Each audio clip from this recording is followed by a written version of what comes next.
معزز و مکرم علماء ملت اسلامیہ، شورا اسلام و دیگر خواتین و سامعین، منتظمین و عراقین، السلام علیکم ورحمۃ اللہ تعالی وبرکاتہ۔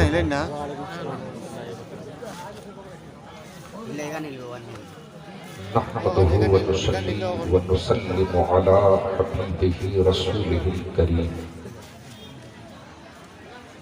عليه أفضل الصلوات والتسليم، أما بعد فأعوذ بالله من الشيطان الرجيم، بسم الله الرحمن الرحيم، إن الذين آمنوا وعملوا الصالحات سيجعل لهم الرحمن ودا۔ آمنت بالله صدق الله مولانا العظيم۔ قال الله تبارك وتعالى في شان حبيبه الكريم، إن الله وملائكته يصلون على النبي يا أيها الذين آمنوا صلوا عليه وسلموا تسليما، اللهم صل على سيدنا شفيعنا ومولانا محمد وعلى آل سيدنا شفيعنا ومولانا محمد بارك وسلم، صلوا عليه صلاة و سلام علیک یا سیدی یا رسول اللہ، صلاة و سلام علیک یا سیدی یا حبیب اللہ، صلاة و سلام علیک یا سیدی یا نبی اللہ، صلی اللہ تعالی علیک وسلم۔ بلغ العلا بکمالہ کشف الدجا بجمالہ،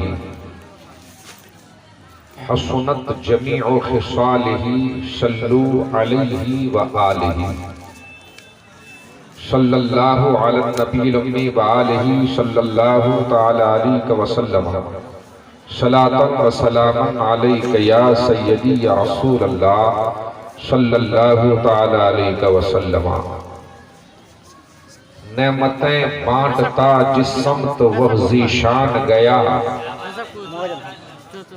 نعمتیں بانٹتا جس سمت وہ ذیشان گیا، ساتھ ہی منشی رحمت کا قلم دان گیا۔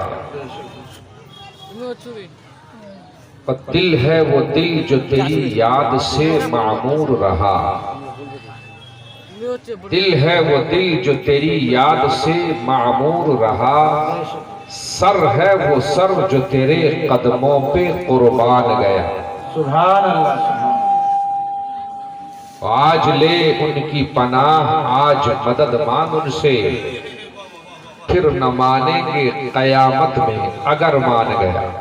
بے شک بے شک۔ جان و دل ہوش و خرد سب تو مدینے پہنچے، تم نہیں چلتے رضا سارا تو سامان گیا۔ بہت کو مفتی صاحب مقرر، جان و دل ہوش و خرد سب تو مدینے پہنچے، تم نہیں چلتے رضا سارا تو سامان گیا۔ نعرہ تکبیر، نعرہ رسالت، خلیفہ حضور تاج الشریعہ عرس خیری۔ بہت مفتی صاحب، یہ عرس خیری ہے۔ خیر کا معنی جانتے ہیں نا؟ بھلائی، اچھائی، نیکی، ثواب، یہ ہے عرس خیری۔ اور یہ گاؤں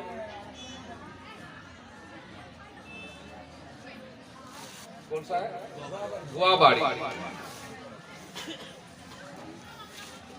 گوا باڑی میں بالکل گوا باڑی کے دروازے پر ہی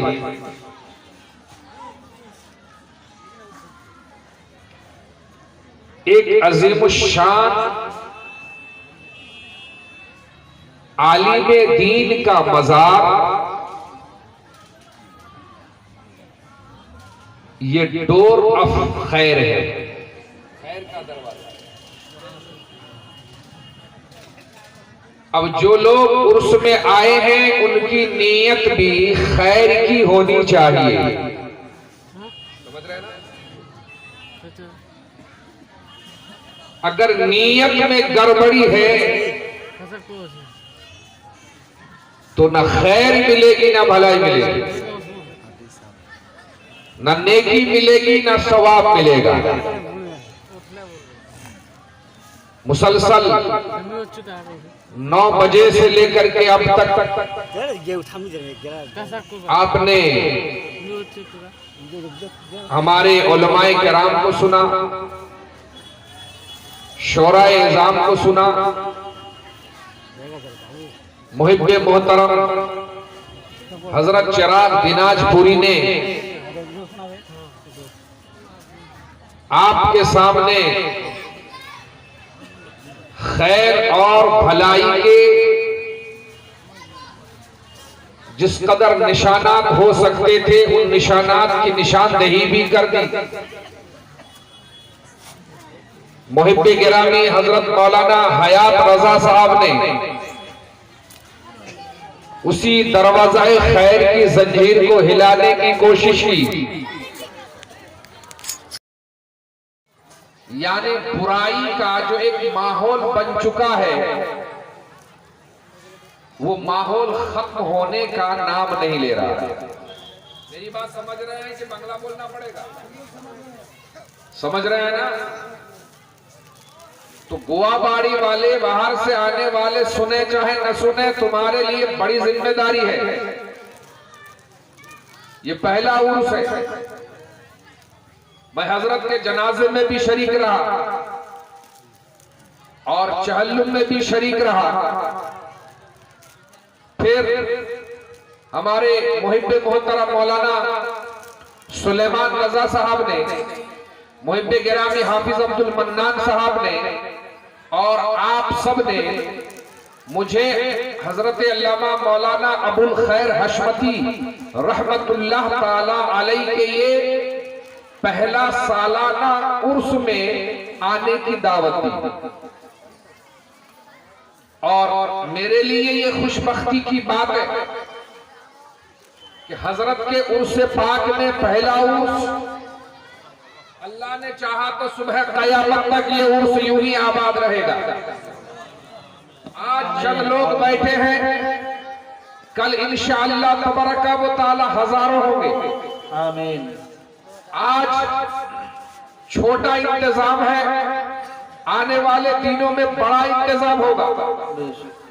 آج مختصر اسٹیج ہے، اللہ تبارک و تعالی نے چاہا تو آنے والے دنوں میں اس کا اسٹیج علماء سے، شعراء اور خطباء سے بھرپور ہوگا، اور یہ پنڈال بھی عاشقان خیر الورا سے اللہ تبارک و تعالی نے چاہا تو لبالب ہوگا۔ مگر اس کے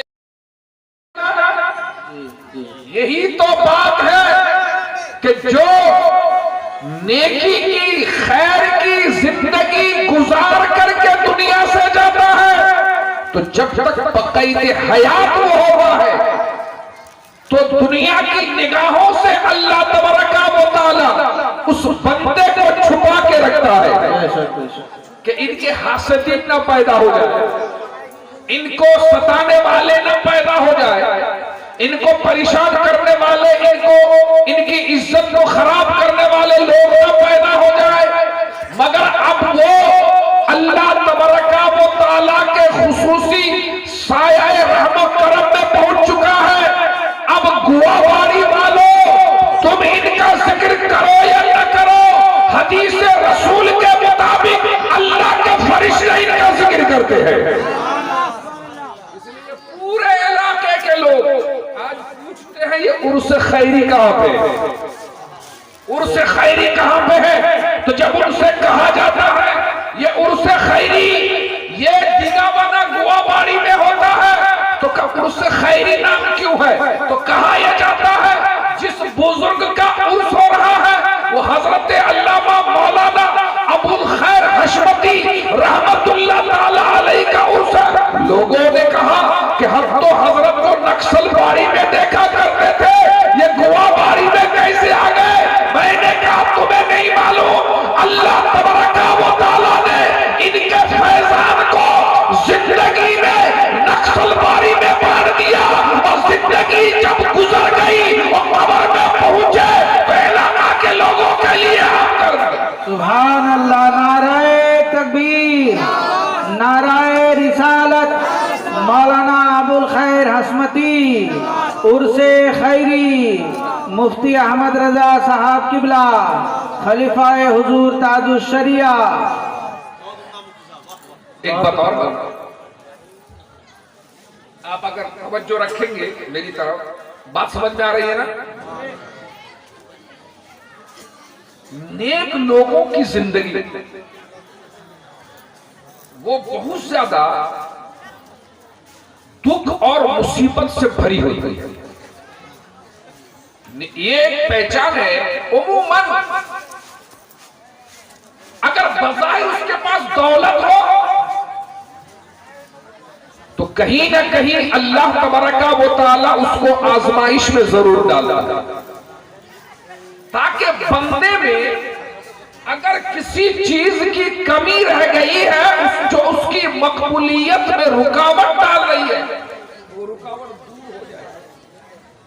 اب ہمارے نبی کی زندگی کو دیکھ لیں، ہمارے رسول کی زندگی کو آپ دیکھ لیں۔ اللہ کے رسول صلی اللہ تعالی علیہ وآلہ وسلم نے جب نبوت کا اعلان فرمایا تو مکہ کے لوگ آپ کے دشمن ہو گئے۔ کیسا دشمن؟ کہ آپ کو یہ جو خانہ کعبہ ہے جہاں پر حاجی لوگ طواف کرنے جاتے ہیں، وہاں پر آپ کو ہم نماز نہیں پڑھنے دیں گے۔ اتنا ہی نہیں، حضور اگر راستے سے گزر جائے تو راستے میں وہ لوگ کانٹا بچھا دیتے۔ اس موقع پر جب تمام لوگ مکہ المکرمہ میں عموماً آپ کے دشمن، تو حضور کی پاک بیوی ام المومنین حضرت خدیجۃ الکبریٰ رضی اللہ تعالی عنہا نے آپ کا بھرپور ساتھ دیا۔ بھرپور ساتھ دیا کیسا؟ اللہ کے رسول تبلیغ کے لیے تشریف لے جاتے، آنے میں رات کو اگر دیر ہو جاتی تو حضرت خدیجۃ الکبریٰ اپنے بچوں کو کھلا پلا کر کے سلا دیتی تھی اور دروازہ سے لگ کر کے کھڑی ہو جاتی تھی۔ جب تک اللہ کے رسول تشریف نہ لائے سیدہ خدیجۃ الکبریٰ رضی اللہ تعالی عنہا انتظار فرمایا کرتی تھی۔ مگر جب زمانہ ستانے کا طویل ہو گیا لوگوں کا تو حضرت خدیجۃ الکبریٰ رضی اللہ تعالی عنہا کا انتقال ہو گیا۔ گھر میں کون کون؟ حضور کے صاحبزادیاں حضرت زینب، حضرت رقیہ، حضرت ام کلثوم، حضرت فاطمہ الزہرا رضی اللہ تعالی عنہا۔ گھر میں بچے ہو تو ایسا تو ہے نہیں کہ باپ بچیوں کو یا بچوں کو کھلائے گا پلائے گا نہیں اگر بچوں کی ماں نہ ہو۔ باپ اپنے بچوں سے بہت محبت کرتا ہے، لوگوں کے درمیان جا کر کے دھکے کھاتا ہے، مگر وہ چاہتا ہے کہ میرا بیٹا پینٹ شرٹ پہن کر کے بوٹ سوٹ لگا کر کے اسکول جائے۔ میں ٹوٹو چلاؤں گا، میں رکشہ چلاؤں گا، میں مزدوری کروں گا، میں لوگوں کا بوجھ اٹھاؤں گا، لوگوں کے دھکے میں کھاؤں گا، میرے کپڑے پرانے ہوں، میرا جسم پسینے سے تربتر ہو، یہ تکلیفیں میں اٹھاؤں گا مگر بچوں کو بھوکا نہیں سونے دوں گا، بچوں کو غربت کا شکار نہیں ہونے دوں گا۔ یہ تو ایک عام باپ کی کہانی ہے۔ رسول اللہ نے اپنے بچوں سے جیسا پیار فرمایا دنیا میں دوسرا کوئی نہیں مل سکتا۔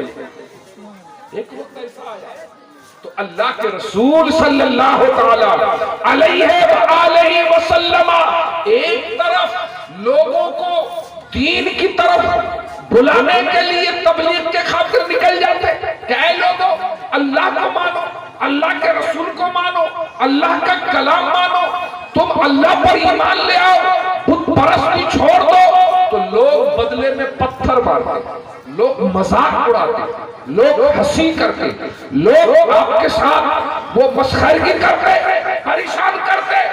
رسول کائنات صلی اللہ علیہ وآلہ وسلم باہر سے تکلیف اٹھا کر کے گھر تشریف لاتے، پھر اپنی بچیوں کی پرورش کے لیے اب خود محنت فرماتے۔ سیرت کی کتابوں میں موجود ہے، ہر سنت پر عمل کرنے کا موقع سب کو نہیں ملتا ہے۔ وضو کی سنت ہے، ہر نمازی کو موقع ملے گا تو کرے گا۔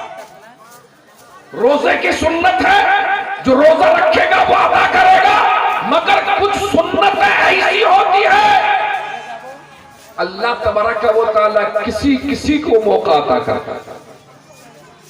حضرت مولانا ابو الخیر حشمتی رحمت اللہ تعالی علیہ کے بچے چھوٹے، غلط بول رہا ہوں گا تو بتائیے، میں نے جو سنا ان کی زندگی میں ان کی اہلیہ کا انتقال ہوا، یہ ہے نا سب جانتے ہیں۔ اپنے بچوں کی پرورش کے لیے سنت رسول پر انہوں نے عمل کیا، یہاں سے لے کر کے نکسل باڑی تک بچوں کی پرورش کے لیے، بہتر روزی روٹی کے لیے، ان کا گھر لگانے کے لیے، ان کی عزتیں بچانے کے لیے اس آدمی نے یہ نہ سوچا کہ مجھے زندگی گزارنے کے لیے ابھی فی الفور شادی کرنے کی ضرورت ہے، نہیں، قدرتی طور پر اللہ تبارک و تعالیٰ نے اپنے کرم سے انہیں اپنے حبیب کی اس سنت پر عمل کرنے کی توفیق عطا کی، جو سنت کچھ خاص لوگوں کو عطا کرنے کا موقع۔ اپنے پرورش کی، بچوں کے پرورش کو آپ کیا سمجھتے ہیں؟ اللہ کے رسول نے فرمایا ادبوا اولادکم علی ثلاث خصال، اپنے بچوں کو 3 عادتیں سکھاؤ۔ یہ جو آج تمہارے بچے کچھ نہیں سمجھتا، یہ فلمی گانا ہو کھڑے ہو کر کے ڈانس کرنے لگے، نعت شریف ہو ہو ہا ہا کرنے لگے، ان کو سمجھانے کی بات کوئی کرے ان کو اچھی نہیں لگتی۔ یہ ہر جگہ، روڈ پر، سڑک پر، گھر میں، آنگن میں، بازار میں، مارکیٹ میں آپ دیکھو گے کہیں بھی ان کے چہرے سے شرافت نظر نہیں آتی، جہاں دیکھو ان کے کردار میں آوارگی، ان کے رفتار میں آوارگی، ان کی گفتار میں آوارگی، ان کے رہن سہن میں آوارگی، ان کے اٹھن بیٹھن میں آوارگی، شب و روز میں آوارگی، بچپن میں آوارگی، جوانی میں آوارگی، بڑھاپے میں آوارگی۔ اپنے معاشرے کو دیکھو، یہ اس لیے یہ آوارگی ہے کہ بچوں کو پیدا تو کیا مگر رسول کائنات کی سنتیں اسے نہ سکھائی۔ انہیں اگر تم اللہ کے رسول کی ان سنتوں پر عمل کرائے ہوتے تو تم دیکھتے کہ یہ جہاں نعت رسول سن کر کے عشق مصطفیٰ میں مچل جایا کرتے، تو قرآن مجید سن کر کے بھی ان کے جسم کے روغنے کھڑے ہو جاتے۔ یہ اگر نعت رسول پڑھ کے تڑپتے تو آذان سن کر کے بھی وہ مسجد کی طرف جاتے، وہ نعت رسول سن کر کے اگر نعرہ تکبیر لگاتے تو دین و سنت کی باتیں سننے کے لیے بھی یہاں بیٹھے تھے۔ دوستان محترم، یہ تو انجوائے کے لیے آتے ہیں، انجوائے کرنا ان کی عادت ہو گئی ہے، انجوائے کرنا۔ کب تک انجوائے کرو گے؟ اس لیے اللہ کے رسول نے فرمایا اپنی اولاد کو 3 عادتیں سکھاؤ. ایک، اللہ کے رسول سے محبت کرنا سکھاؤ. محبت کرنا سکھاؤ. یہی محبت ہے. محبت کیسے بڑھتی ہے؟ سرکار سیدی اعلی حضرت عظیم البرکت مجدد دین و ملت رضی اللہ تعالیٰ عنہ نے فرمایا محبت جن چیزوں سے بڑھتی ہے ان میں سے ایک شان رسالت میں نعت شریف سننا یا پڑھنا. تو محبت بڑھتی ہے، مگر سننے کا آپ کا جو انداز ہے وہ عرس میں آنے کا انداز ہے. اس طرح معاشرے میں ان جلسوں سے فائدہ کم نقصان زیادہ ہوگا. جوانوں سے پوچھو، روز یہ نئے نئے مسائل کھڑے کرتے ہیں، روز نئی باتیں یہ نکالتے ہیں، اور بدنام کون ہوتا ہے؟ علماء. اسلام اپنا مذہب بدنام ہوتا ہے، اپنا مسلک بدنام ہوتا ہے، اپنی جماعت بدنام ہوتی ہے. تو میں کہنا چاہتا ہوں کہ پھر تم دین کی طرف پلٹو گے. محبت رسول کا تقاضا یہ ہے کہ تم دین سیکھو، سنت سیکھو، قرآن کی باتیں سنو، نعت رسول سنو، نعت رسول کی تشریحات بھی سنو. عزیزان محترم، اللہ کے رسول نے فرمایا اپنے بچوں کو اللہ کے رسول کی محبت سکھاؤ، اور رسول اللہ کی جو آل ہے، رسول اللہ کی جو اہل بیت ہیں ان کی محبت سکھاؤ. اور تیسری چیز تلاوت قرآن کرنا سکھاؤ. سکھا نہیں سیکھا. یہی وجہ ہے کہ ہم لوگ آج علاقے میں اگر ڈھونڈ کر کے دیکھیں، میرے علم و خبر کے مطابق آج یہ اسلام پور سے لے کر کے جناب علی آپ کے ودھان نگر تک 5 جلسے ہو رہے ہیں. 5 اہل سنت، 5 جلسے ہو رہے ہیں، اور ہر جگہ یہی حال ہے. ہر جگہ یہی حال ہے. بھائی عرس میں آنے کا مطلب کیا ہوا؟ یہ پنڈال سجانے کا مطلب کیا ہوا؟ یہ قرآن و حدیث سنانے کا مطلب کیا ہوا؟ کاش کہ آپ جہاں مداحان رسول سے نعت شریف سن کر کے مچل دے، وہی اس کے بعد جب خطیب آتا اس سے فرمائش کرتے کہ ابھی جو ہم نے نعت شریف سنی ہے اس کی آپ تشریح کر دیجیے. یہ تمہارے اندر اگر ذوق پیدا ہوتا تو دیکھتے یہ جلسہ وہ کام کر دیتا جو مل کر کے یونیورسٹی نہیں کر پاتا. بہت کو مفتی صاحب بہت. حضرات محترم، عموماً بہت سارا معاملات ہمارے ہاں ہوتا ہے کہ ہم جاننا نہیں چاہتے، اور نہ جان کر کے بہت سے لوگ بہت سے کام کر رہے ہیں. ورنہ صاحب اتنے ڈاکٹر کے ہوتے ہوئے یہ آپ کو بنگلور جانے کی کیا ضرورت ہے؟ آپ کو بھی معلوم ہے کہ یہ جو ڈاکٹر ہے وہ نہیں جانتا ہے، یہ تو دوائی دے گا. اب وہ جناب علی چل رہا ہے، نہ جان کر کے جو ڈاکٹر علاج کر رہا ہے وہ آپ کی بیماری کو بڑھا رہا ہے نا. نہ جان کر کے جو آپ کے بچوں کو پڑھائے گا وہ اس کو عالم نہیں بنائے گا، آوارہ بنائے گا کہ وہ خود ہی نہیں جانتا. تو معاشرے میں آپ نے نہ خود جاننے کی کوشش کی، یا آپ کو موقع دیا گیا کہ اسٹیج میں علماء کرام آئے ہوتے ہیں، تم بھی بیٹھو. 365 دن میں ایک ہی دن 5 گھنٹے کا جلسہ ہوتا ہے، تم آ کے بیٹھو یہاں لوگوں کو، علماء کو فرمائش کرو کہ ہم طلاق کے مسائل نہیں جانتے، ہمیں طلاق کے مسائل بتائے جائیں. ہم کھانے پینے کے مسائل نہیں جانتے، ہمیں وہ مسائل بتائے جائیں. ہم زمین و جائیداد کے مسائل نہیں جانتے، ہمیں وہ مسائل بتائے جائیں. ہم سونے جاگنے کا طریقہ نہیں جانتے، ہمیں وہ طریقہ بتایا جائے. ہم اور اپنے بیوی بچوں کے ساتھ کیسے رہیں یہ طریقہ نہیں جانتے، ہمیں وہ شرعی طریقہ بتایا جائے. اگر ذہن میں آپ یہ کوشچن لے کر کے آتے، کوئی آپ کے سامنے طلاق طلاق کا مسئلہ بیان کر رہا ہوتا، کوئی خرید و فروخت کا مسئلہ بیان کر رہا ہوتا، کوئی نماز کا مسئلہ بیان کر رہا ہوتا، کوئی بہتر حسن معاشرت کا مسئلہ بیان کر رہا ہوتا، ہر ٹاپک کا اگر آپ دو مسائل یاد رکھتے، اگر 5 ٹاپک پر گفتگو ہوتی، 10 مسائل آپ کو یاد ہوتے۔ اور سنیں، دین کا ایک مسئلہ سیکھنا 1000 نفل نماز سے زیادہ اہم ہوتا ہے، یہ زیادہ اہم ہوتا ہے۔ 10 مسائل آپ سیکھتے تو 10,000 نفل نماز سے آپ کو زیادہ ثواب ہوتا۔ مگر یاد میں کہنا چاہتا ہوں آپ سے، اس گاؤں کے خاص طور سے جن لوگوں نے اس کورس کا انتظام کیا، اس طرح سے کورس کرنے کا مطلب نہیں ہوتا ہے، اور میں برملا کہتا ہوں، آج ہمارے ہاں جلسوں کا مقصد چندہ ہو گیا ہے نا بھائی، کتنا چندہ چاہیے؟ میں تو عموماً اس چیز کا میں قائل نہیں ہوں، یا تو آپ جلسہ سے پہلے چندہ کر لیں،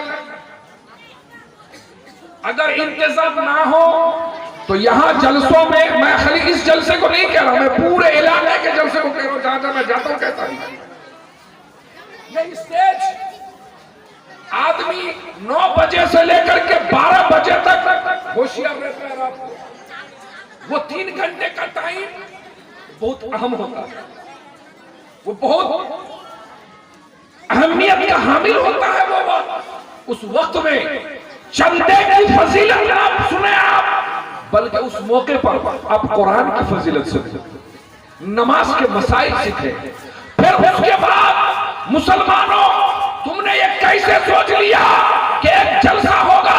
ارے تمہارے گھر میں ایک چھوٹی محفل ہو تو بغیر پیسے کے نہیں ہوتی، اتنا بڑا مجمع، اتنا بڑا جلسہ بغیر پیسے کے کیسے ہوگا؟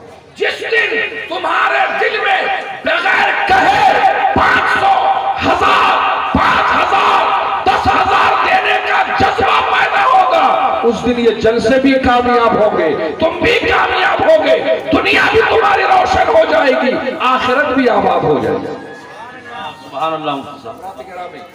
کیونکہ آپ نے وہ اس طرح سے میرا سامنا کیا کہ میں خود نہیں سمجھ پا رہا ہوں میں آپ سے کیا کہوں، میں آپ کو کیا سنا۔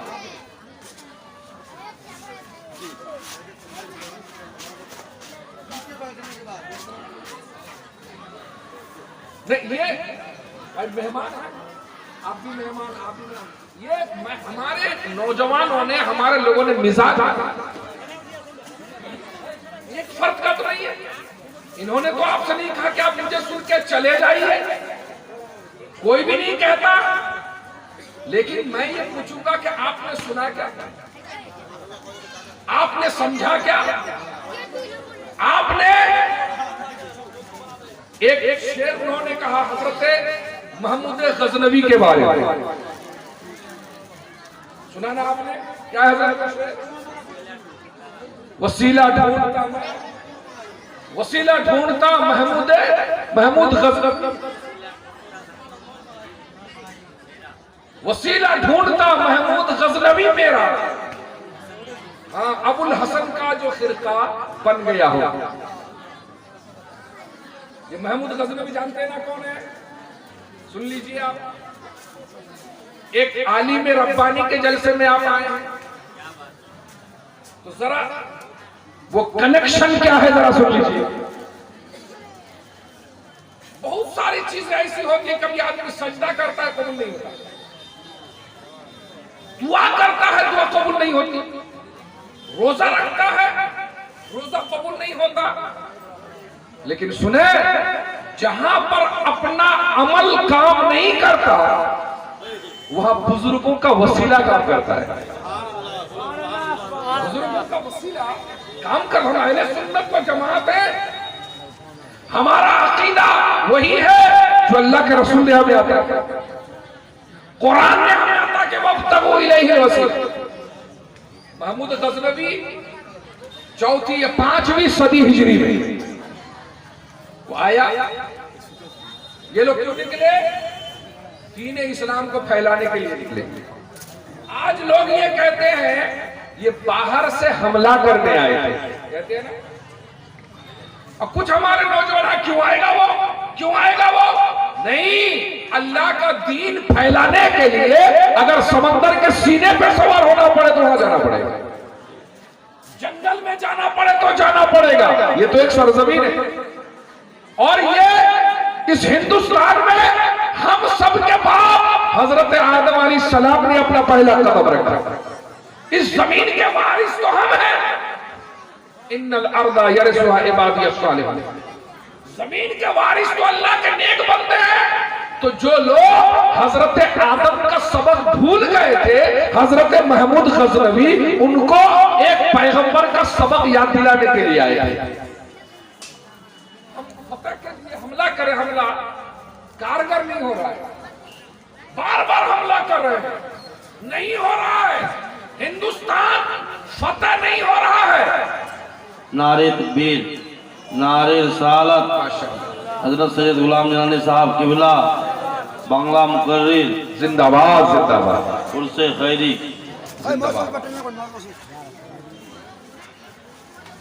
درود پاک پر اللہم صلی علی سیدنا و مولانا محمد بارک وسلم، صلو علیہ صلاۃ و سلام علیک یا سیدی یا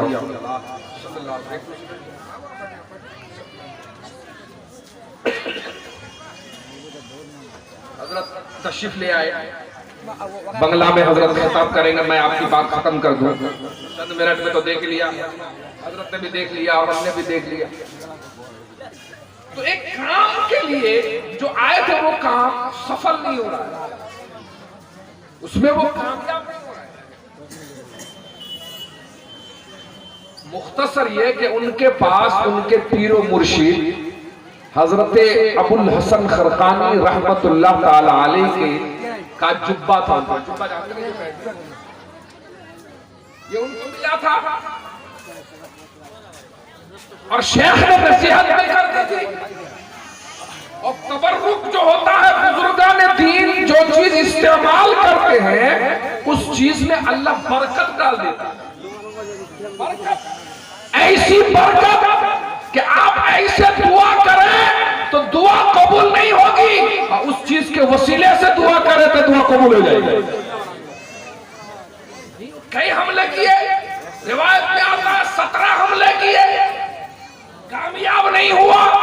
پھر خیال آیا پیر و مرشد کا جبہ سامنے کیا، اور اس کے وسیلے سے دعا مانگنے لگے، اے اللہ، محمود غزنوی کا کوئی عمل تیری بارگاہ میں ہو سکتا ہے قابل قبول نہ ہو، مگر اے اللہ یہ جو کپڑا ہے، جبہ ہے، یہ تیرے ایک نیک بندے کا جبہ ہے، محمود غزنوی کے اعمال کو تو شرمندہ کر دے، یہ تیری مرضی ہے، مگر محمود کو یقین ہے کہ تو اپنے ایک نیک بندے کے وسیلہ کو رد نہیں کرے گا۔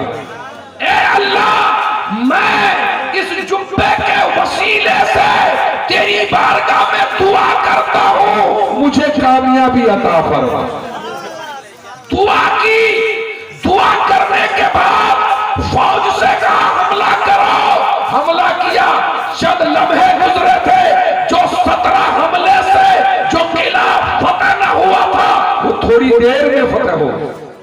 سبحان اللہ۔ یہ تبرک کی فضیلت حضرات محترم اس لیے کہا جاتا ہے کہ دنیا میں اپنے بزرگوں سے رشتہ مضبوط رکھو، یہ اس دنیا میں بھی تمہارے لیے باعث خیر و برکت ہے، اور جب یہاں سے چلے گئے جب بھی باعث خیر و برکت ہے۔ اس سے پہلے یہاں پر جو آپ نے میلہ لگایا ہے، پچھلے سال لگا تھا یہ میلہ؟ نہیں، 2020 میں 2022 میں یا 2021 میں 2015 میں 10 میں لگا تھا یہ میلہ؟ نہیں لگا تھا۔ اس بار لگا ہے 2023 میں، 30 جنوری 2023 میں۔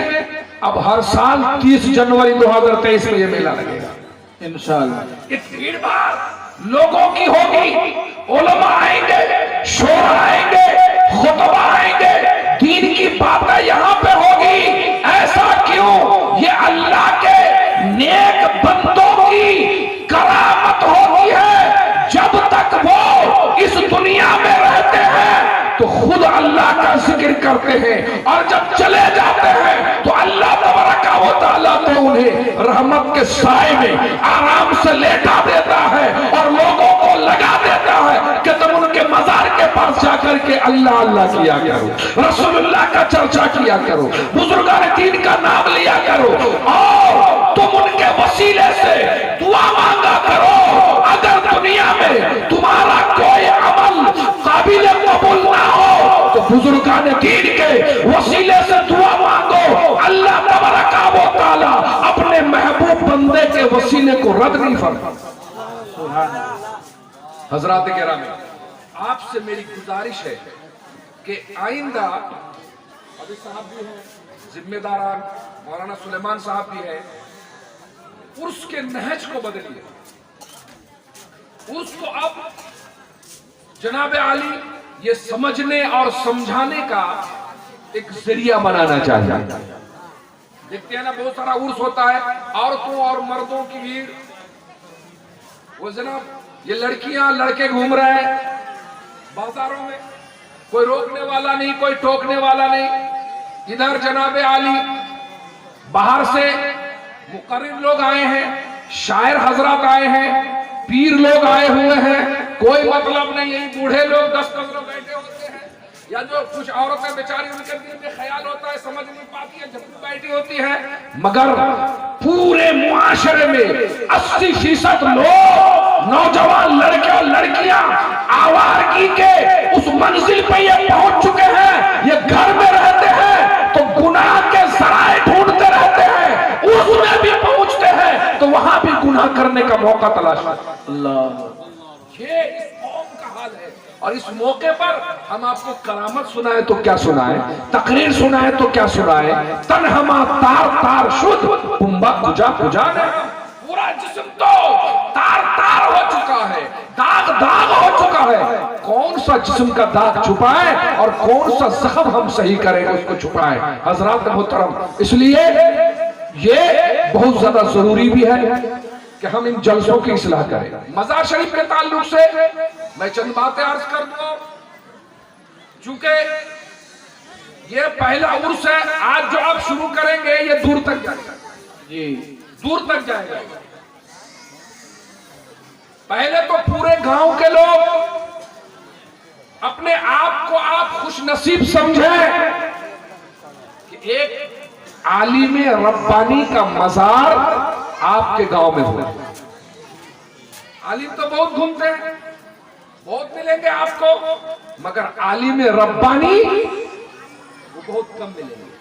حضرت مولانا ابوالخیر رحمت اللہ تعالی علیہ سلسلہ طریقت اور سلسلہ تلمذ دونوں مناظر اسلام، حضرت شیر بیش اہل سنت حضرت علامہ مفتی حشمت علی خان رضوی رحمت اللہ تعالی علیہ سے ان کا وہ سلسلہ ملا۔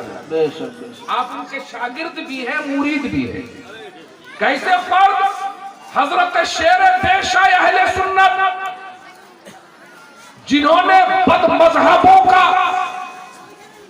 ایوان ڈھا دیا، ان کے قلعے گرا دیے اور اہل سنت کے پرچم کو بلند کیا۔ کسی اور مزار پہ، صاحب مزار پر علاقے میں ہو سکتا ہے عقیدے کو لے کر، اعمال کو لے کر آپ اعتراض کریں، کوشچن کریں، مگر حضرت مولانا ابوالخیر رحمت اللہ تعالی علیہ عقیدے میں بھی مضبوط، عمل میں بھی مضبوط۔ سبحان اللہ، سبحان عقیدہ اگر حشمت علی خان کا مرید ہے تو علماء سمجھ جائے عقیدے میں کتنا مضبوط ہوگا، اور اعمال یہ جہاں آپ رہتے تھے وہاں کے لوگوں سے آپ پوچھیں۔ اس لیے دیکھنے والوں نے دیکھا کتنا پرنور چہرہ، کتنے سیدھے سادے آدمی، اور اللہ کے رسول نے فرمایا اکثر اہل الجنت الفلح، سنو زیادہ تر جنت میں سیدھے سادے لوگ جائیں گے۔ سبحان اللہ، سبحان دنیا میں جو داؤ پیچ لگا کے چلتے ہیں، اس کو گراؤ، وہاں کھاؤ، وہاں ملاؤ، وہاں گھوس لو، اس کو اٹھاؤ، اس کو پٹکو، وہاں بدماشی کرو، وہاں گنڈا گردی کرو، اور اپنے آپ کو سمجھتے ہیں کہ ہم بہت چالاک ہیں، وہ چالاکی یہاں کریں جو اس دنیا میں سیدھے سادے ہیں، اللہ کے رسول نے فرمایا وہی لوگ زیادہ جنت میں جائیں۔ حضرت مولانا تو الحمدللہ تقوی طہارت کے اعتبار سے آپ بلند معیار پر فائز تھے، کبھی دولت کی طرف آپ نے توجہ نہیں کی، نہ دنیا کمانے کی طرف آپ نے توجہ دی۔ میرے والد گرامی بلبل بنگال حضرت مولانا الیاس اشرفی قادری رحمت اللہ تعالی علیہ بڑے گہرے دوست تھے، اور حضرت جاتے تھے ملاقات کے لیے، حضرت بھی آتے تھے، اور جب دونوں آدمی ملتے تھے تو اللہ اکبر، جہاں یہ دونوں اکٹھے ہوتے تھے لوگوں کی بھیڑ لگ جاتی تھی، سب خاموش رہتے تھے، انہی دونوں کی گفتگو ہوتی۔ یہ محبت تھی، اور ہم لوگ تو بول کر کے لوگوں کو نہیں سدھار پاتے ہیں، یہ لوگ خاموش رہ کر کے بہت سارے لوگوں کی انہوں نے تبلیغ کی، اصلاح کی ہے۔ لوگوں کو تعویذ دینا بڑا کام ہے، لوگوں کے لیے وہ پھونک کر کے قرآن پڑھ کر کے اس کا اثر اس پر طاری کر دینا یہ بڑا کام ہے۔ ہر آدمی کا پھونک کام نہیں کرتا ہے، جس کی زبان متقی ہوتی ہے، دل متقی ہوتا ہے، اعضاء متقی ہوتے ہیں، روح متقی ہوتی ہے، وہ آدمی جب کسی چیز پر دم کرتا ہے تو اللہ تبارک و تعالی وہاں برکتیں نازل کر دیتا ہے۔ سبحان اللہ، فی سبیل اللہ آپ نے کام کیا، میں نے آپ کا گھر بھی دیکھا، اللہ اکبر، اس سادگی سے زندگی گزار کے چلے گئے۔ آج کل ایسے علماء آپ کو کم نظر آئیں گے، ہم لوگ تو آپ دیکھ ہی رہے ہیں، ہم لوگوں کا لباس، اڑنا پہننا، چلنا پھرنا، کس طرح سے اللہ ہم سب کے خطاؤں کو معاف فرمائے، مگر بڑے بے نفس لوگ ہوا کرتے تھے، ان کے نقش قدم پہ چلنا یہ بڑے کمال کی بات ہے، جن کو کہا یہ جاتا ہے کہ یہ اسلاف کے یادگار تھے، تو واقعتاً جب ان لوگوں کی سادگی کا یہ عالم ہے تو جس شیر پیش اہل سنت سے انہوں نے علوم و فنون حاصل کیے، بیعت و ارادت کا تمغہ حاصل کیا، ان کی شان و شوکت اور سادگی کا کیا عالم رہا ہوگا۔ اور جب ان کی شان و شوکت اور سادگی اعلیٰ درجے کی تھی تو جس عظیم الشان جاساد امام اہل سنت مجدد اسلام سرکار سیدی اعلیٰ حضرت کا وہ خلیفہ اعظم تھے، اس اعلیٰ حضرت کے علم و فن اور تقوی و سادگی کا کیا عالم رہا ہوگا۔ حضرات گرامی، آج اس منچ پر یہ چند باتیں بطور نصیحت میں نے کہنے کی کوشش کی ہے، اور وہ بات کہ گاؤں والوں اس عرس کو سنبھالو، اس عرس کو سنبھالو، مزار شریف کی تعمیر کرو بہتر انداز میں، مزار شریف کو صرف چندے کا اڈا نہ بناؤ، یہ غلط بات ہے۔ اس طرح سے تم اس کو یہ کر دو کیونکہ ایک دن کے لیے نہیں، ہم آپ نہیں رہیں گے، اللہ نے چاہا تو مزار کا تقدس قائم رہے گا، اور آپ کے بال بچے جب آئیں گے تو وہاں بھی دیوبندی بد مذہب نہیں ہوں گے، حضرت علامہ ابو الخیر اشرفی کا فیضان ہی ان کو سنیت پہ قائم رکھنے کے لیے کافی ہوگا۔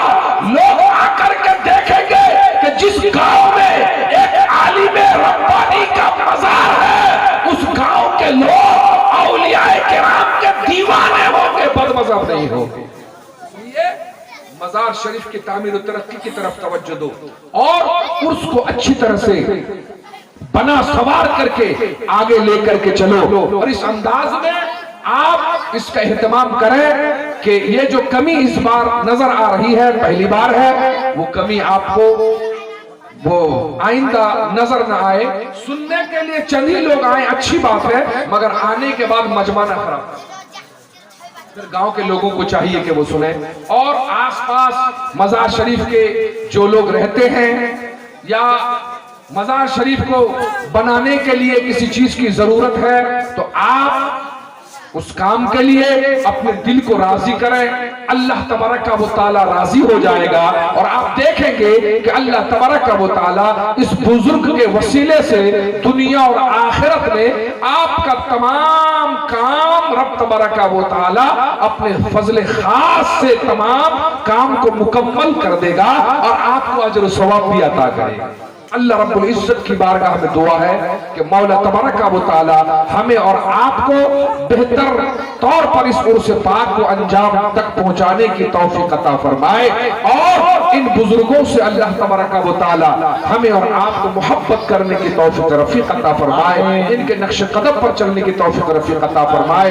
اب ہمارے اور آپ کے سامنے خطیب بنگلہ زبان، طوطی بہار و بنگال، جو حضرت کا الحمدللہ ڈنکا بجتا ہے اس بنگلہ علاقے میں، میں بذات خود حضرت کے خطاب کو بہت پسند کرتا ہوں، گرچہ حضرت کو کہنے سے مجھے ٹائم نہیں دیتے ہیں بسا اوقات، اور ہو سکتا ہے حضرت خالی نہ رہتے ہو یا کوئی اور وجہ ہو، مگر وہ حضرت میں برملہ کہتا ہوں، میں حضرت مولانا غلام معصوم صاحب سے ذکر بھی کرتا ہوں، جب بنگلہ خطیب کا نام آتا ہے تو میں حضرت کا نام پہلے لیتا ہوں۔ آج حضرت نے وقت دیا ہے، یہ بہت بڑی بات ہے، آپ حضرت سے سنیں، سمجھیں عرس کیا ہے، بزرگان دین کا مقام و مرتبہ کیا ہے۔